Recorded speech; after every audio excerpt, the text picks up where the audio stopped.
नमस्कार दोस्तों, स्वागत है आपका आपके हिंदी समाचार बुलेटिन चैनल में। आज की जो खबर है दोस्तों वो भारत के पक्ष में बिल्कुल नहीं है।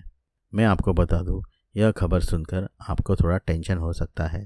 तो खबर यह है दोस्तों, चीन ने भारत को उसकी मुद्रा युआन इस्तेमाल करने के लिए मजबूर कर दिया है और इसके लिए उनकी हेल्प की है अपने दोस्त देश रूस ने। लेकिन आप यह जान लीजिए कि भारत को यह मजबूर में उठाना पड़ा है या यह भी भारत की कोई रणनीति है। तो चलिए फटाफट बढ़ते हैं इस खबर की तरफ और मैं आपको समझाने की कोशिश करता हूँ कि आखिर यह मामला क्या है।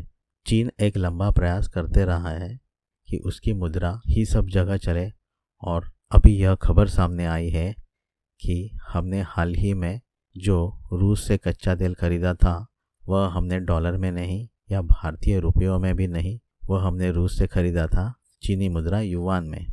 दोस्तों, यह खबर देने में मुझे भी तकलीफ हो रही है कि हमने कच्चा तेल खरीदने में चीनी मुद्रा का उपयोग किया है।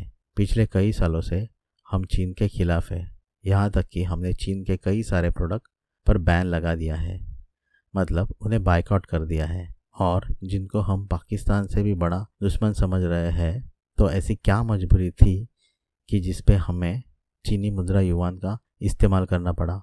और मैं आपको बता दूं दोस्तों, हमें ऐसा मजबूर करके चीन बहुत खुश हुआ है और पूरे विश्व में चीनी सरकार और चीनी मीडिया जाकर कह रहे हैं कि चीनी मुद्रा युआन तो दरअसल आने वाला फ्यूचर है और अमेरिकी डॉलर तो बीता हुआ कल है। आप हमसे इंपोर्ट एक्सपोर्ट के मामले में अभी डॉलर में नहीं चीनी मुद्रा युआन में ही डील करेंगे।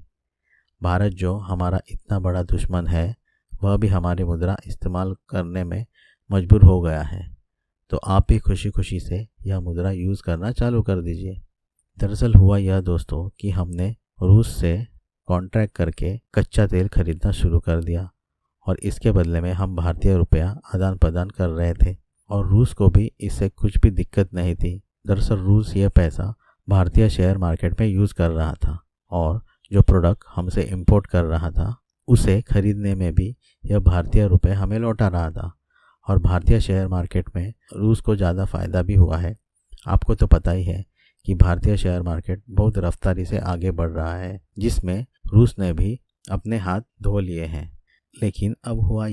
लेकिन आप तो जानते ही होंगे कि हम रूस से कच्चा तेल बहुत बड़ी मात्रा में इंपोर्ट कर रहे हैं और उसे रिफाइन करके बाकी देशों में बेच रहे हैं और इसी चक्कर में रूस के पास बहुत बड़ी मात्रा में इंडियन करेंसी जमा हो गई है और यही इंडियन करेंसी वह बाकी देशों में इंपोर्ट एक्सपोर्ट के वक्त यूज़ नहीं कर सकते। उन्हें सिर्फ भारत से ही डील करते वक्त यह रुपया काम आ रहा है और यूक्रेन कांड में उनके खर्चे बहुत बड़े पैमाने पर बढ़ गए हैं और उन्हें रोज़मर्रा की ज़रूरी चीज़ें भी इंपोर्ट करनी पड़ रही है। यह रोज़मर्रा की ज़रूरी चीज़ें रूस चीन से बड़ी मात्रा में इंपोर्ट करते हैं और चीन भारतीय रुपये के बदले में कोई भी डील या इंपोर्ट एक्सपोर्ट नहीं करना चाहता। चीन ने साफ साफ कहा है कि आपको हमसे कोई भी छोटी से छोटी चीज़ भी लेनी हो तो चीनी मुद्रा युआन में ही हमसे आप डील करेंगे। तो इसलिए दोस्तों, रूस ने भी भारत से रिक्वेस्ट की है कि अगली बार जब आप हमसे कच्चा तेल खरीदेंगे तो प्लीज़ उसे चीन की करेंसी युआन में ही खरीदें ताकि हमें चीन से डील करते वक्त यह करेंसी काम आ सके। और भारत को इस रिक्वेस्ट को मानना ही पड़ा दोस्तों, क्योंकि भारत के पास भी कोई दूसरा चारा नहीं है और इसलिए हमने मार्केट से चीनी युआन खरीदे और इसे हम इस्तेमाल कर रहे हैं रूस से कच्चा तेल खरीदने में ताकि उन्हें उसका फ़ायदा हो सके। लेकिन इससे यह हो रहा है दोस्तों कि चीन की करेंसी युआन बहुत ही ज़्यादा स्टेबल और मजबूत हो रही है और चीन सिर्फ यह रूस के साथ ही नहीं बल्कि बाकी सारे देशों के साथ भी कर रहा है। मतलब उनसे कुछ इंपोर्ट करना हो तो पेमेंट वो सिर्फ चीनी मुद्रा युआन में ही ले रहे हैं। बाकी कई सारे देशों ने भी चीनी मुद्रा युआन को खरीद लिया है और चीन के साथ कोई भी डील करते वक्त वो इसका इस्तेमाल कर रहे हैं। कोई डील करते वक्त वह देश चीन को पेमेंट उनकी मुद्रा में कर रहे हैं। इसी चक्कर में चीनी मुद्रा की डिमांड मार्केट में बहुत बढ़ गई है और जिसकी डिमांड बढ़ती है दोस्तों और चीज़ें महंगी हो जाती है तो उनकी ताकत भी बढ़ जाती है और चीनी मुद्रा का मार्केट में सर्कुलेशन भी ज़्यादा बढ़ गया है। और इससे चीन की अर्थव्यवस्था भी ज़्यादा मजबूत हो रही है। आप तो जानते ही हैं कि हर दूसरे प्रोडक्ट में मेक इन चाइना पार्ट लगता है और चाइना में लेबर भी बहुत ज़्यादा सस्ते हैं और उनके यहाँ टैक्स सिस्टम भी इस कदर है कि उसके प्रोडक्ट बहुत सस्ते में बन जाते हैं।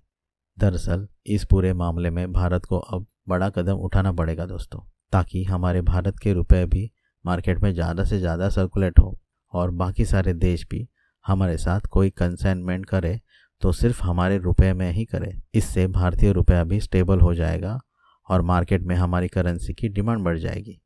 तो चलिए दोस्तों, आपकी इस मुद्दे पर क्या राय है हमें कमेंट में ज़रूर बताइए और वीडियो अच्छा लगा हो तो लाइक और शेयर ज़रूर कर दीजिए और चैनल को भी सब्सक्राइब करना मत भूलिए, ताकि हम आपके लिए ऐसी ताज़ा खबरें जल्द से जल्द ला सकें।